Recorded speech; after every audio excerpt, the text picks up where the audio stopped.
नमस्कार T9 मराठीमध्ये आपल्या सगळ्यांचं स्वागत। मी निखिला आणि महत्त्वाची बातमी वैष्णवीचे कुटुंबीय सध्या न्यायाच्या प्रतीक्षेत आहेत। सासरा राजेंद्र हगवणे अद्यापही फरार आहे। राष्ट्रवादीमधून त्याची हकालपट्टी करण्यात आली आहे। दरम्यान राजेंद्र हगवणेची मोठी सून मयुरी जगताप यांनी सुद्धा मारहाणीचे आरोप केले आहेत। वैष्णवीप्रमाणे मलाही मारहाण आणि केली जात होती, मात्र यावर कोणतीही कारवाई झाली नाही असं मयुरी जगताप यांनी म्हटलेलं आहे।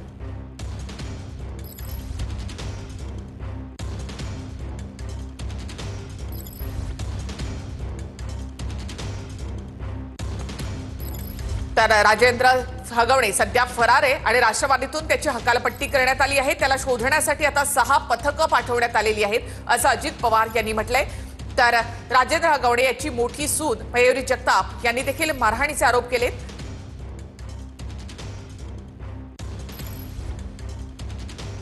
तर सासरच्या मानसिक आणि शारीरिक त्रासाला कंटाळून वैष्णवी हगवणे यांनी आत्महत्या केली। त्यानंतर त्यांचं 9 महिन्यांचं बाळ त्यांच्याच कुटुंबियांकडे जवळपास 6 दिवस इतरत्र फिरवण्यात आलं आणि त्यानंतर त्याच्या आजी आजोबांकडे ते सुपूर्द करण्यात आलं। मात्र या 6 दिवसांमध्ये त्या बाळाचे किती हाल झाले असतील ही कल्पना करून वैष्णवी हगवणे हिचे किती हाल केले गेले असतील याची कल्पना आपण करू शकतो। वैष्णवी हगवणे यांचे आई वडील स्वाती कसपटे आणि अनिल कसपटे आपल्यासोबत या ठिकाणी जोडले गेले। स्वाती कसपटे आणि अनिल कसपटे, स्वागत तुमचं। अर्थात ही स्वागताची अशी वेळ नाहीये, मात्र जी काही घटना घडली अत्यंत दुर्दैवी आणि खरं तर संतापजनक अशी ही घटना आहे आणि वैष्णवीला न्याय मिळावा ही आज संपूर्ण महाराष्ट्राची मागणी आहे। स्वातीजी, मी तुमच्याकडे येते। तुमचा अंश, वैष्णवीचा अंश म्हणजे तिचा मुलगा, 9 महिन्यांचं ते बाळ आज 6 दिवस इथे तिथे फिरत होतं आणि अखेर अज्ञाताकडून ते तुमच्यापर्यंत या ठिकाणी पोहोचलं। तुम्हाला देखील या सगळ्याची कल्पना येत असेल की जर बाळाचे 9 महिन्याच्या बाळाचे इतके हाल होत असतील तर वैष्णवीचे किती झाले असतील।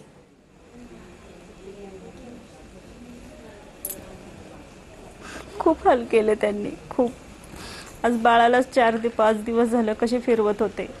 आज ह्या घरातून त्या घरात आम्ही बळ शोधाय गेलो, ह्या गावातून त्या गावामध्ये, त्या गावातून त्या गावामध्ये।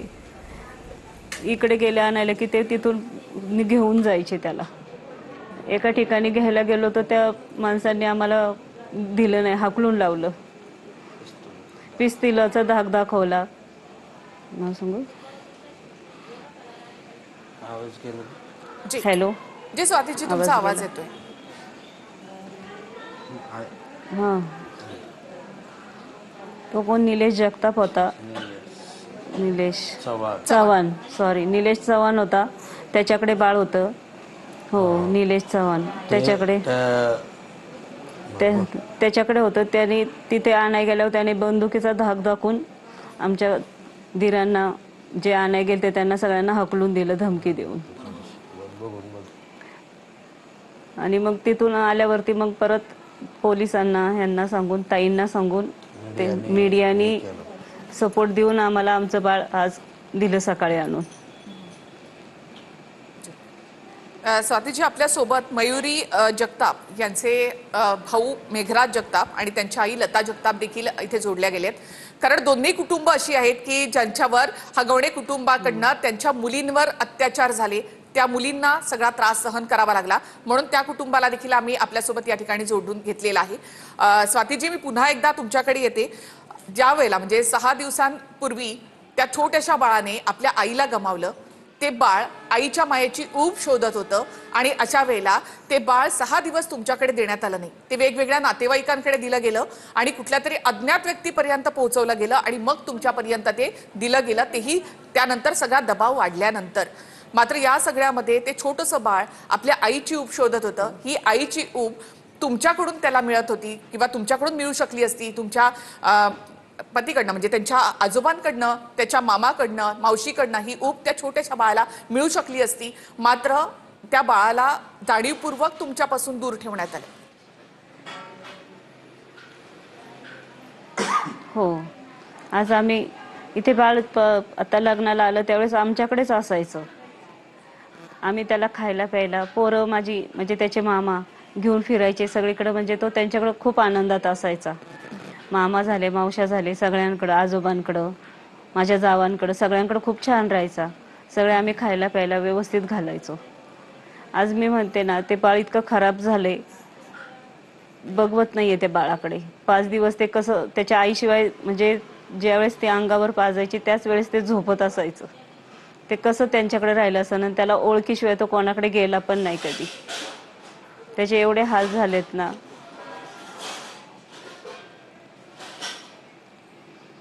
नक्कीच.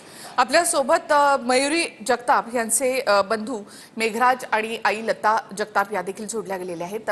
लताजी, मी तुमच्याकडे येते. तुम्ही आता पाहिलं एका आजीचं हे दुःख. खरं तर वैष्णवी गेली, मात्र तिचं बाळ सुद्धा त्यांच्या कुटुंबियांपासून इतके दिवस लांब ठेवण्यात आलं. इतकं हे क्रूर असं हगवणे कुटुंब आहे. तुम्हाला कल्पना होती या सगळ्याची? कसं आहे, माझ्या मुलीचं लग्न झाल्यानंतर एक 6 महिने ते व्यवस्थित वागले तिच्या संग. नंतर तिचा बी वैष्णवी बाबतीत जसे वागले तसे तिच्याबरोबर बी वागत होते ते. पण ज्यावेळेस तिच्यावर हे होत होतं, त्रास देत होते, त्यावेळेस ती फोन करून आम्हाला बोलवत होती की आई असं असं झालं आहे. मग तिचा फोन आला की आम्ही जायचो. तिच्या कुटुंबियाशी बोलणं बी भरपूर वेळा झालेलं आहे मी.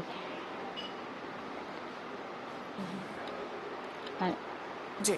आणि तिच्या बाळाचं आम्हाला बी म्हणजे बाहेर न कळलं की तिच्या बाळाचा हाल चालल्यात आहे म्हणून.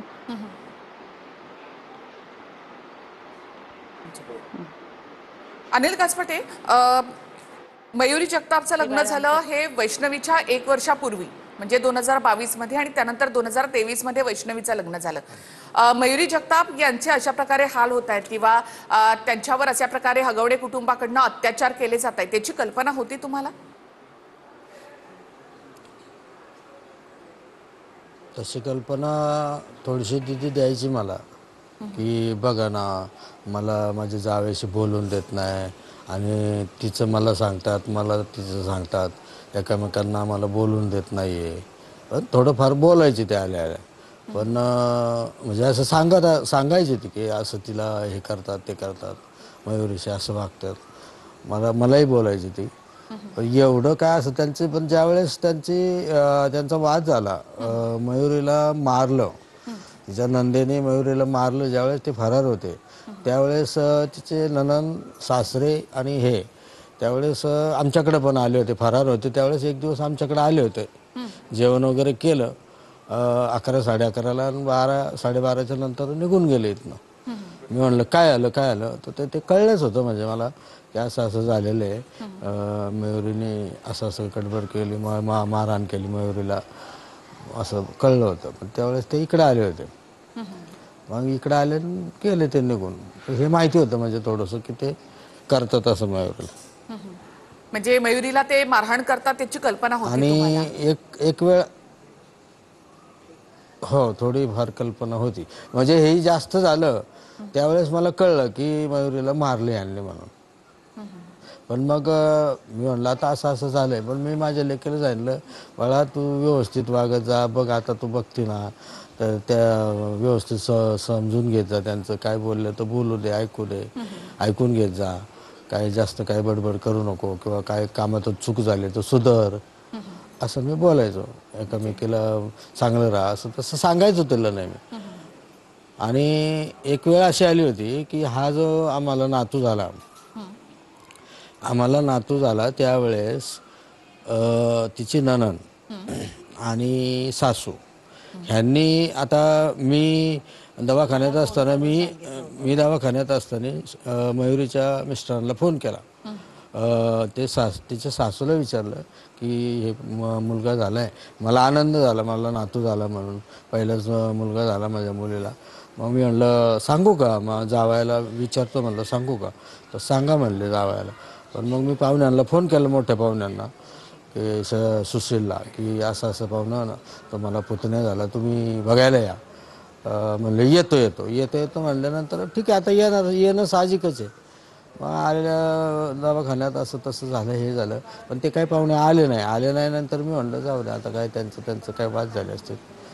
त्यानंतर मला बाळ घरी आणलं 5 दिवसांनी, मुलीला माझ्या घरी आणलं, बाळाला घरी आणलं. त्यानंतर मला असं सांगितलं करिश्मानी आणि तिच्या सासूने, की तुम्ही असं सांगा की आमच्या घरात यायचं नाही आणि बाळाला बघायचं नाही. आणि ती लोक अशी अशी आहेत असं असं आम्हाला सांगितलं. मग ते असं असं सांगितलं. आम्ही त्यांना काय सांगितलं ते मला नाही माहिती, पण मला असं असं सांगितलं. मग त्यानंतर 2-4 दिवसांनी, 8 दिवसांनी, 15 दिवसांनी पाहुणे आले माझ्याकडे. मला म्हणले मयुरीचे मिस्टर म्हणले घरी आहेत का, घरी आहेत का? तर मग ते आहे म्हणलं घरी. मग ते आले तर घरात या म्हणलं. अहो तुम्हाला बाळ नाही बघायचं का, दवाखान्यात नाही आले?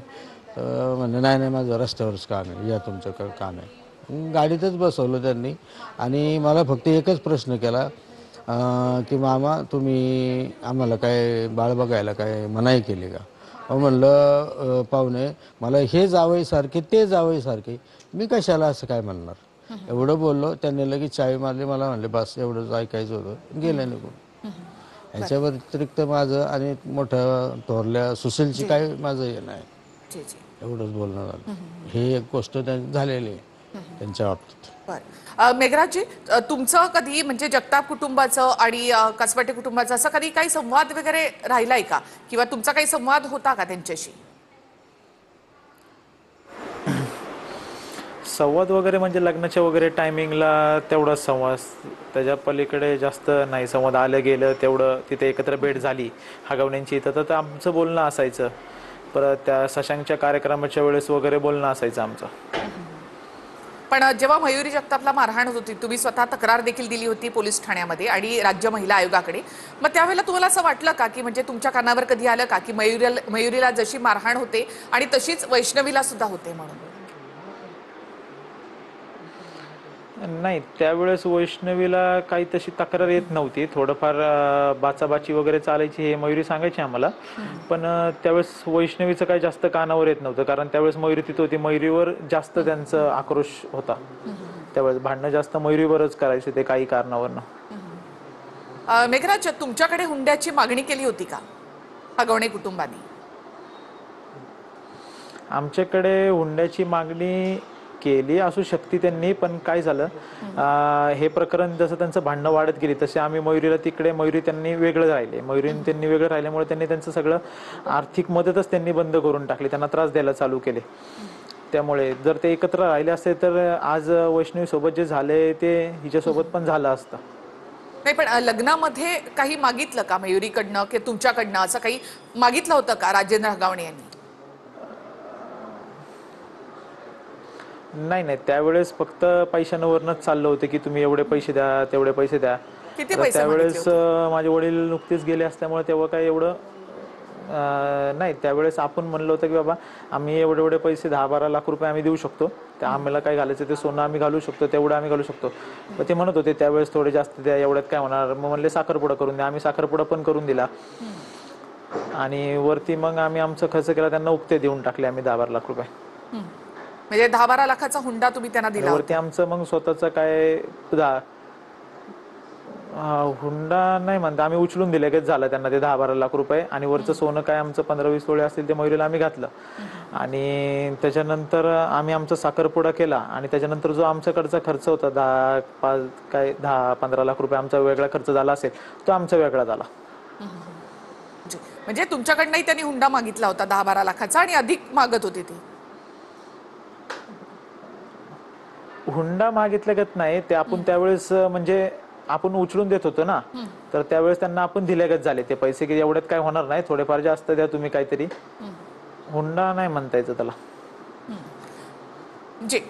अनिल कसबटे, तुमच्याकडे हुंडा मागितला होता? हो, माझ्याकडे माहिती. म्हणजे तुम्ही जे म्हणालात की 51 तोळे सोनं. जी, परत एकदा सांगाल काय काय मागितलं होतं तुमच्याकडे? फॉर्च्युनर गाडी, 51 तोळे सोने, चांदीची 7.5 किलोची 5-5 भांडी, फॉर्च्युनर गाडी. मी एक मोटरसायकल पण तिथं दिलेली आहे त्यांना, माझ्या काकांनी दिली माझ्या मुलीला ते. आणि गौरी दिल्या चांदीच्या, मोबाईल फोन दिला. महिना 2 महिन्याने आले की पैसे द्यायचो, 50,000, 70,000, 1 लाख अशा स्वरूपात मी रोख रक्कम पण दिलेल्या आहेत. इकडे आले की कपडा लत्ता घेणं हे ते असतं तर ते घेतलेलं दिलेलं मी. स्वातीजी, तुमच्याकडे वैष्णवी काही पैसे मागायची मधल्या काळामध्ये, की सासरून एवढे पैसे मागितले जातात वगैरे असं काही होतं? किंवा मग हा नेमका त्रास वैष्णवीला कधी सुरू झाला? लग्नानंतर लगेच 6 महिन्यांनी?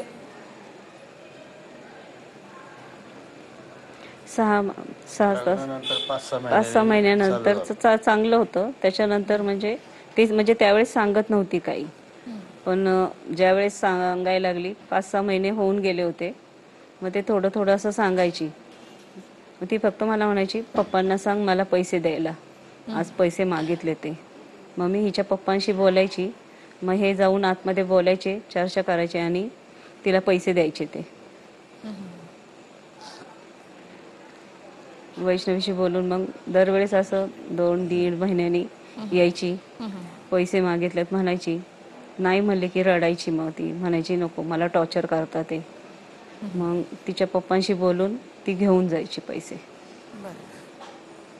लताजी, मयुरीकडे असे काही पैसे वगैरे मागितले जायचे का? म्हणजे आता जसं वैष्णवीकडे पैसे मागितले जात होते तसे मयुरीकडेही पैसे मागितले जायचे? नाही नाही, कधीच नाही मागितली. पण जेव्हा मयुरीला मारहाण होत होती तर तुम्ही कधी फक्त वैष्णवीच्या गौरी- आई वडिलांशी संवाद साधला? हो.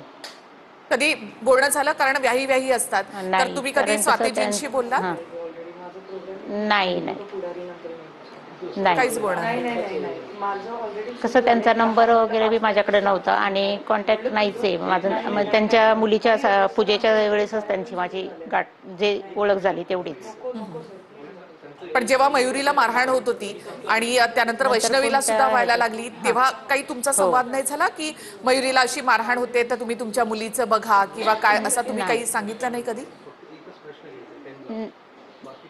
नाही नाही, कारण कसं मयुरीकडे बी त्यांचा नंबर नव्हता, माझ्याकडेही नाहीये त्यांचा नंबर. म्हणजे असं कसं आम्हाला त्या हगवणी लोकांनी एकत्र येऊन दिलंच नाही, बरं. कारण माझ्याबद्दल त्यांना वाईट सांगितलं त्यांना. मला ना मयुरीला वैष्णवीशी एकत्र कम्युनिकेशन करून दिलं, ना वैष्णवीला मयुरीशी, ना माझ्या मिसेसला मयुरीच्या मम्मीला आणि वैष्णवीच्या मम्मीला एकत्र येऊन दिलं, ना त्यांची गाठी भेटी फोन. कधीच नाही. आता ही आमची विहीन ते आणि ते पण त्यांचीच विहीन, त्यामुळं ह्यांनी एकत्र कधी येऊन दिलं नाही. हिची चाडी तिला, तिची लावालावी सगळं हे असं करत समोरासमोर कधीच एकत्र येऊन दिलं नाही.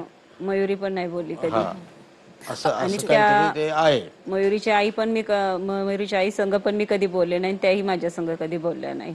तुमच्या या दोघांनाही विचारते मी की तुमच्या दोघांचेही म्हणजे दोन्ही म्हणजे कुटुंबांचे संबंध कसे आहेत नेमके? ह्या नंदेने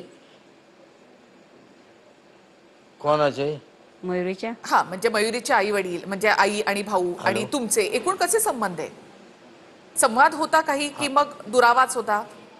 नाही, आमचे संबंध म्हणजे आमचा संवादच झाला नाही कधी. एकमेकाचं फेसिंग असं समोरासमोर बातचीत नाही, संवाद नाही, वैष्णवीच्या कुठल्या गप्पा ज्या नाही. लग्नाच्या पूजेला आम्ही बोललो ते लास्टचं, आणि त्याच्यावरती वैष्णवीच्या अंत्यविधीला म्हणजे आल्यावर वैष्णवीची त्यावेळेस सत्यनारायणची पूजा झाली, त्या दिवशी जे ही बोलली असेल तेवढीच ते काल आलेले माझ्या मुलीच्या अंत याला आले तेवढेच. त्याच्या आधी मध्ये कधीच मध्ये काही बोलणं नाही, वगैरे त्यांनी काहीच नाही नाही. फोन आम्हाला, आम्ही त्यांना नाही ना त्यांचं काय, म्हणजे आमचं एकमेकांना कॉन्टॅक्टच काही कॉन्टॅक्ट नव्हतं, करू दिलं नाही.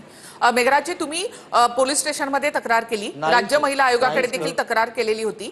तर या तक्रारीची माहिती तुम्ही कधी वैष्णवीची काळजी म्हणून किंवा त्यांच्या कुटुंबियांना या संदर्भात कधी सांगितलं होतं का?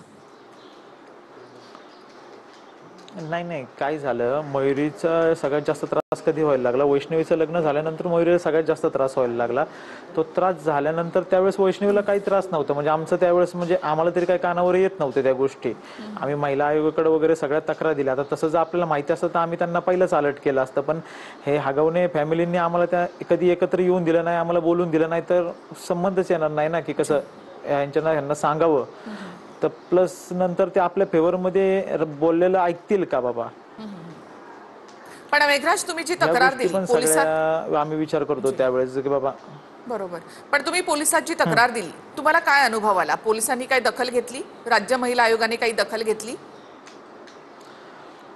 पोलिसांनी राज्य आयोगाकडे आम्ही तक्रार घेतली, त्यांनी थोडीफार ॲक्शन घेतली, म्हणजे ते फॉर्मॅलिटी केल्या गत त्यांनी त्या सगळ्या गोष्टी केल्या. महिला आयोगाने त्यांचे आता मेल वगैरे सगळे माझ्याकडे आहेत. त्यांनी फॉर्मॅलिटीचं काम केलं, पण पुढे काय अशी कडक ॲक्शन वगैरे घेतली नाही. जर ती त्यावेळेस कडक ॲक्शन घेतली असते तर आज चित्र वेगळं असलं असतं सगळं. बरोबर बरोबर. अनिलजी, या तक्रारीविषयी तुम्हाला काही माहिती होती का? म्हणजे अगदी पोलिसात ही तक्रार गेली, राज्य महिला आयोगाकडे ही तक्रार गेली, तर तुम्हाला याची माहिती होती? कोणाची तक्रार? जे माझ्या मुलीची? नाही का नाही, मयुरीची. मयुरीचं जे काय झालेलं नाही, मला ते नव्हतं माहिती. तक्रार दिलेली काही माहित नव्हतं. फक्त दुसऱ्या दिवशी सांगितलं की आमच्या घरात वाद झालेला आहे, पप्पा तुम्ही काय फोन बिन करू नका, काय मध्ये पडू नका, काय असं एवढं फक्त म्हणले. बरं. मध्ये पडू नका म्हणजे फोन नका करू करू म्हणले. नका. आमच्या घरात वाद चाललेले आहेत आणि ती चिडचिड व्हायची असं. बरं. जी. म्हणजे आम्ही वैष्णवीशी संवाद नव्हतो साधत त्यावेळेस, त्यांची भांडणं चालत होती त्यावेळेस. त्यांचा वाद झाले की आम्ही आमचे फोन तिला पण करत नव्हतो. नक्कीच दोषींना शिक्षा मिळावी आणि वैष्णवीला न्याय मिळावा आणि मयुरीला सुद्धा न्याय मिळावा हीच अपेक्षा आहे. खूप खूप धन्यवाद तुम्ही आमच्याशी हे सगळं शेअर केलं त्याबद्दल. तर दोन्ही कुटुंबांशी आपण या ठिकाणी संवाद साधलेला आहे. मात्र या दोन्ही कुटुंबाला कधी एकत्र येऊच दिलं नाही, त्यामुळे दोघांचे प्रॉब्लेम्स एकमेकांना कधी कळले नाहीत. मयुरीवर होणारे अत्याचार हे वैष्णवीच्या आईवडिलांना माहिती नव्हते आणि वैष्णवीवर होणारे अत्याचार हे मयुरीच्या आईवडिलांना माहिती नव्हते. मात्र दोन्ही कुटुंब आज एका वेगळ्याच या त्रासामधून जात आहेत.